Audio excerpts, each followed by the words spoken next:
ரசூலுல்லாஹ் ஸல்லல்லாஹு அலைஹி வஸல்லம் இந்த துஆவை ஒவ்வொரு இரவும் தூங்குவதற்கு முன்னால் அல்லாஹ்வை அழைத்து சொல்லுவார்கள்.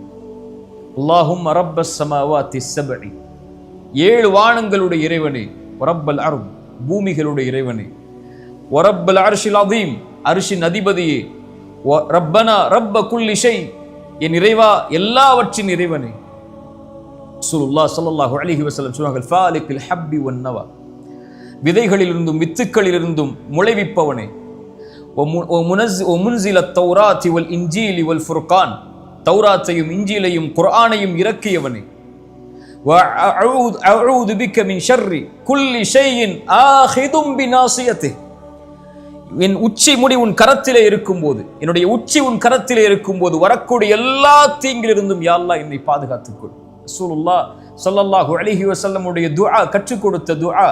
அதற்கு பிறகு அல்லாஹ்வுடைய தூதர் ஸல்லல்லாஹு அலைஹி வஸல்லம் சொல்வார்கள், அல்லாஹும்ம அன்தல் அவ்வல், யா அல்லாஹ் நீ முதலாமவன், உனக்கு முன்னால் யாரும் இல்லை, ஃபலைஸ கப்லக ஷை, வ அன்தல் ஆஹிர், யா அல்லாஹ் நீ இறுதியானவன், ஃபலைஸ பஅதக ஷை, உனக்கு பிறகு யாரும் இல்லை.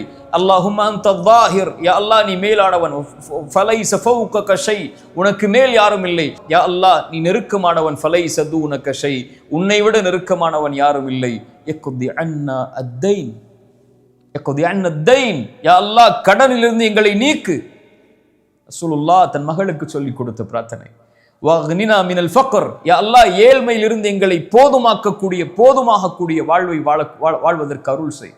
ஏழ்மையில் இருந்து எங்களை நீக்கிவிடு, கடனிலிருந்து எங்களை நீக்கிவிடு என்று ரசூலுல்லாஹ் ஸல்லல்லாஹு அலைஹி வஸல்லம் துஆ சொல்லி கொடுத்தார்கள். ஃபாத்திமா ரலியல்லாஹு அன்ஹா மேலும் அல்லாஹ்வுடைய தூதர் ஸல்லல்லாஹு அலைஹி வஸல்லம், ஃபாத்திமா உன் கஷ்டம் உன் கவலை நீங்குவதற்கு இந்த பிரார்த்தனையை கொண்டு அல்லாஹ்வை அழைத்து கொண்டிரு.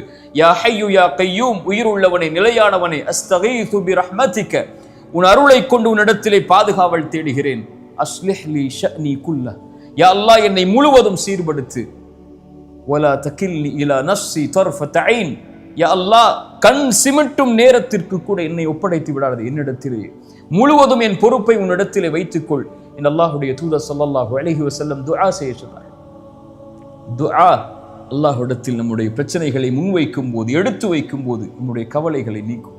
ஸலா, துஆ, இதை மறந்து நம்முடைய வாழ்வில் இருக்கக்கூடிய எந்த கவலைகளையும், எந்த தெரப்பி சென்றாலும், எந்த மருத்துவ நபரிடத்திலே சென்றாலும், மனநல ஆலோசனை சென்றாலும் நீங்காது.